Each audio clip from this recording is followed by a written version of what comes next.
Hey guys, welcome to my channel Textbook. Stress के बारे में we had discussed and now we will study about types of stress. Okay, so let's begin. Types of stress में है physical and environmental stress, psychological stress and social stress. So let's begin with physical and environmental stress. Okay so physical stress में stress की वजह से हमारी body पे असर पड़ता है, फिज़िकल हेल्थ ख़राब हो जाती है। जैसे जब हम फिज़िकली बहुत ज़्यादा थक जाते हैं तो वो बहुत स्ट्रेसफुल हो जाता है, ठीक है। ओवर एक्सर्ट मतलब जब हमारी बॉडी बहुत ज़्यादा थक जाती है, ठीक है। लैक अ न्यूट्रिशियस डाइट, हमारी डाइट बैलेंस्ड जब होती है जब हमें सारे न्यूट्रिशियस मिलते हैं, जिसकी वजह से बॉडी के सारे फंक्शंस अच्छे से काम करते हैं। बट अगर डाइट पूरी नहीं रखेंगे तो कोई ना कोई मतलब बॉडी का फंक्शन काम करना छोड़ देगा, जिसकी वजह से स्ट्रेस हो सकता है, ठीक है। सो बैलेंस डाइट ना होना भी स्ट्रेसफुल हो सकता है एंड ये भी एक रीज़न है स्ट्रेस का। सफ़र एंड इंजरी, जब हमें चोट लगती है तब भी हमें स्ट्रेस हो जाता है। अब वो डिपेंड करता है कि चोट कितनी लगी है, ज़्यादा टाइम लगता है ठीक होने में तो ज़्यादा स्ट्रेस होता है। Then fail to get enough sleep, so कभी कभी हमें स्ट्रेस की वजह से नींद नहीं आती, और जब नींद नहीं आती तो उसका भी और ज़्यादा स्ट्रेस हो जाता है कि नींद पूरी नहीं होगी तो बाकी के काम कैसे होंगे, हर चीज़ डिले होगी, ठीक है। तो ये सारे फिजिकल स्ट्रेसर्स हैं that change the state of our body. Fine. Environmental stress में वो चीज़ें आती हैं जो हमारे आसपास चलती है। हमारी सराउंडिंग में कुछ ऐसी चीज़ें हैं जिन्हें हम अवॉइड नहीं कर सकते हैं, जैसे एयर पॉल्यूशन है, क्राउडिंग है, नॉइज़ है, हीट ऑफ द समर है, अर्थक्वेक है, ठीक है।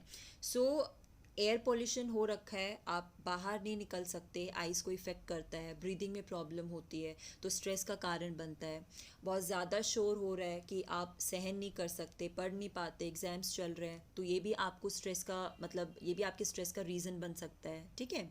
क्राउड, बहुत ज़्यादा भीड़ है किसी मार्केट में, ठीक है, वहाँ शॉपिंग करने में प्रॉब्लम, फिर वहाँ से निकलने में प्रॉब्लम। बहुत ज़्यादा गर्मी है, गर्मियों में वैसे ही बाहर निकलने का मन नहीं करता धूप में, तो वहाँ भी स्ट्रेस हो सकता है।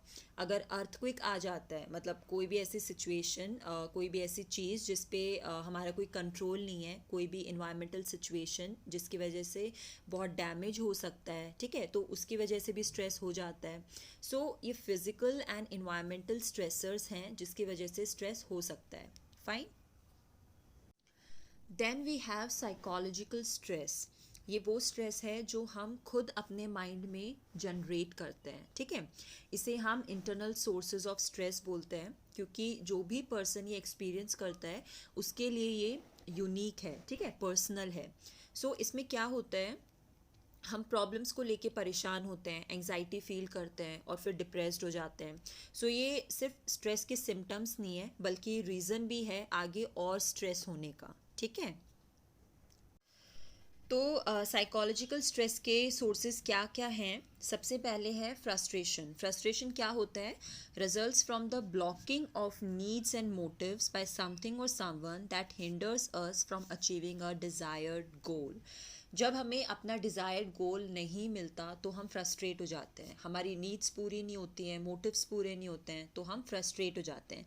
तो ऐसे बहुत सारे रीज़न हैं, कॉजेज़ हैं फ्रस्ट्रेशन के, जैसे सोशल डिस्क्रिमिनेशन, कोई भी आपसे भेदभाव करता है सोसाइटी में, फ्रेंड सर्कल में या कहीं भी डिस्क्रिमिनेशन होता है, ठीक है, या लो ग्रेड्स इन स्कूल, मार्क्स कम आते हैं, रिलेशन्स अच्छे नहीं चलते, कोई आपको हर्ट कर देता है तो फ्रस्ट्रेशन होती है, ठीक है। एंड फ्रस्ट्रेशन की वजह से स्ट्रेस होता है। फाइन। देन सेकेंड सोर्स है conflict.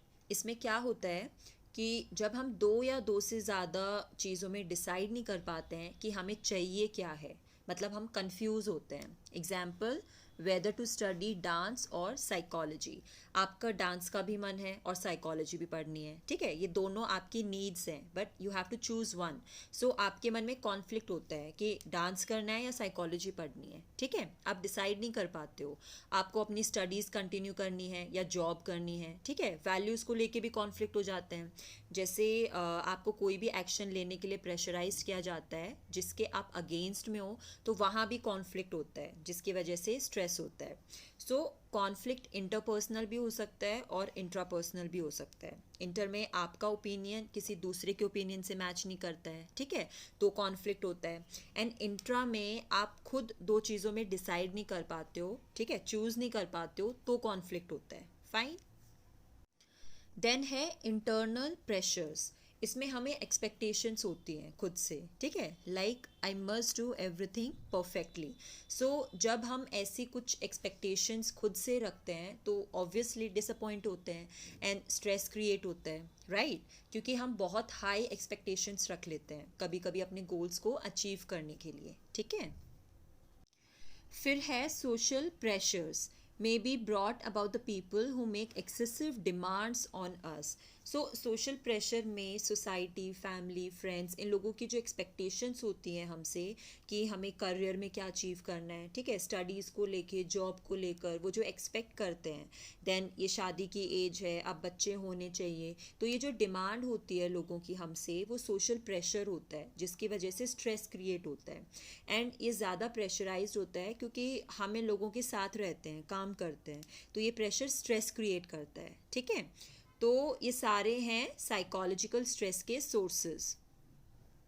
Then third type of stress है सोशल स्ट्रेस. सोशल स्ट्रेस हमें एक्सटर्नली होता है, ठीक है, जब हम लोगों से इंटरेक्ट करते हैं तब होता है. इसमें सोशल इवेंट्स आते हैं जो स्ट्रेस क्रिएट करते हैं, लाइक डेथ और इलनेस इन द फैमिली. सो जब किसी की डेथ हो जाती है या कोई बहुत बीमार हो जाता है, कोई इंसिडेंट हो जाता है किसी के साथ, ट्रेजेडी हो जाती है, तो स्ट्रेस होता है. एंड ये ज़रूरी नहीं है कि फैमिली में हो तभी होता है, या आपके आसपास जहाँ आप रहते हो या आपके दूर के रिलेशंस में कहीं भी, मतलब ये इवेंट होते हैं तो आप डिस्टर्ब होते हो और स्ट्रेस का कारण बनता है ये, ठीक है. अगर आपका रिलेशन आपके किसी क्लोज फ्रेंड के साथ या फैमिली मेम्बर के साथ ख़राब हो जाए तो वो भी एक मतलब स्ट्रेस का कारण बन जाता है, ठीक है. एंड ये social stresses person to person change होते रहते हैं. आई मीन सबके साथ होता है ये. किसी के लिए मतलब पार्टीज़ अटेंड करना भी स्ट्रेसफुल हो जाता है, जैसे जिसे घर पे रहना पसंद हो, ठीक है. एंड किसी आउटगोइंग पर्सन के लिए मतलब कि घर पे रुकना स्ट्रेसफुल हो जाता है, ठीक है. तो ये हो गए हमारे टाइप्स ऑफ स्ट्रेस. देन है सोर्सेज ऑफ स्ट्रेस. सो ये जो हमने टाइप्स ऑफ स्ट्रेस डिस्कस किए हैं, इनके सोर्सेज क्या हैं, अब हम वो डिस्कस करेंगे, ठीक है. सो बहुत सारे इवेंट्स और कंडीशंस स्ट्रेस क्रिएट कर सकते हैं. एंड उन सब में सबसे ज़्यादा इम्पॉर्टेंट में से जो ज़्यादा स्ट्रेसफुल हमारे लाइफ इवेंट्स होते हैं वो हैं डेथ ऑफ लव्ड वन और पर्सनल इंजरी, ठीक है, and the annoying frequent hassles of everyday life and traumatic events that affect our lives. मतलब सारे टाइप्स ऑफ स्ट्रेस को हम इन 3 कैटेगरीज में डाल सकते हैं, ठीक है. ओके, सो लाइफ इवेंट्स में क्या होता है, the day we born changes होने लगते हैं, छोटे बड़े, कुछ बहुत सडन होते हैं, कुछ धीरे धीरे होते हैं, जो हमारी लाइफ को अफेक्ट करते हैं. ओके, सो जो छोटे मोटे चेंजेस होते हैं उनको हम डील करना सीख जाते हैं. बट जो मेजर लाइफ इवेंट्स होते हैं वो स्ट्रेसफुल होते हैं क्योंकि वो हमारे रूटीन को डिस्टर्ब करते हैं. जैसे कुछ लाइफ इवेंट्स प्लान्ड होते हैं, ठीक है, like moving into a new house. कुछ अनप्रेडिक्टेड होते हैं, like breakup of a long term relationship. तो इनको डील करना हमारे लिए डिफ़िकल्ट हो जाता है क्योंकि ये शॉर्ट पीरियड ऑफ टाइम में होते हैं, मतलब सडनली होते हैं, एंड ये बहुत ज़्यादा स्ट्रेस का कारण बनते हैं, ठीक है. देन है हैजल्स. जो हमारी डेली लाइफ की हैपनिंग्स हैं उनमें जो हम स्ट्रेस फील करते हैं वो हैं हैजल्स. रोज़ की जो भागा दौड़ होती है, हमारे डेली का जो रूटीन होता है, उसमें भी तो हमें मतलब स्ट्रेस होता है, चाहे 2 मिनट का हो, आधे घंटे का हो.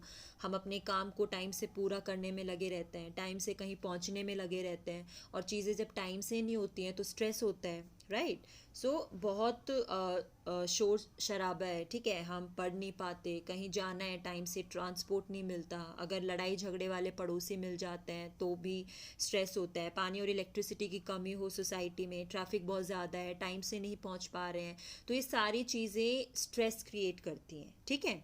एक हाउसवाइफ जो होती है वो रोज़ कोई ना कोई इमरजेंसी वाली सिचुएशन एक्सपीरियंस करती है, तो वो डेली हैजल्स होता है. एंड डेली हैजल्स की वजह से जो ज़्यादा स्ट्रेस लेते हैं उनकी साइकोलॉजिकल वेलबींग जो है वो ख़राब होती है, ठीक है। Now the last is traumatic events. इसमें वो इवेंट्स आते हैं जो एक्सट्रीम इवेंट्स होते हैं, जैसे आग लगना, ठीक है, ट्रेन और रोड एक्सीडेंट होना, चोरी होना, अर्थक्वेक आना, सुनामी आना, ठीक है। सो इन इवेंट्स का इफ़ेक्ट थोड़ी देर बाद देखने को मिलता है एंड ये हमारी एंजाइटी के सिम्टम्स बन जाते हैं और स्ट्रेस हो जाता है। अगर ट्रोमा बहुत सीरियस होता है तो रिलेशनशिप भी ख़राब हो जाते हैं, और अगर इवेंट ख़त्म होने के बाद भी महीनों तक वो ट्रॉमा रहता है तो प्रोफेशनल की हेल्प चाहिए होती है उससे डील करने के लिए, ठीक है।